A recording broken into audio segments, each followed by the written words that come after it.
پاکستانیوں، یہ اپنا ایمان مضبوط کرو، یاد رکھو اللہ کے ہاتھ میں زندگی موت ہے، تم موت کا ٹائم ادھر ادھر نہیں کر سکتے، یہ خوف ختم کر دو موت کا۔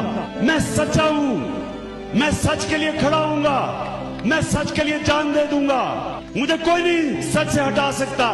یہ ہے ہمارا ایمان، اور یہ ایک چھوٹے سے انسان کو بڑا انسان بنا دیتا ہے۔ اس ایمان پہ میں چلتا ہوں، اس لیے تو ان ساروں کے خلاف کھڑا ہوں، سارے وقت کے فرعونوں کے سامنے کھڑا ہوا ہوں۔ میرا نصب العین ہے، ایاک نعبد و ایاک نستعین، اللہ تیری عبادت کرتا ہوں، تیرے سے مدد مانگتا ہوں۔ جہاد کیوں اللہ نے ہمارے پہ فرض کیا ہے؟ کیونکہ اللہ کہتا ہے جب تم ظلم اور ناانصافی دیکھو تو تمہارے پہ فرض ہے انسانوں کہ اس کا مقابلہ کرو، اس کے سامنے کھڑے ہو، ظالم کا مقابلہ کرو۔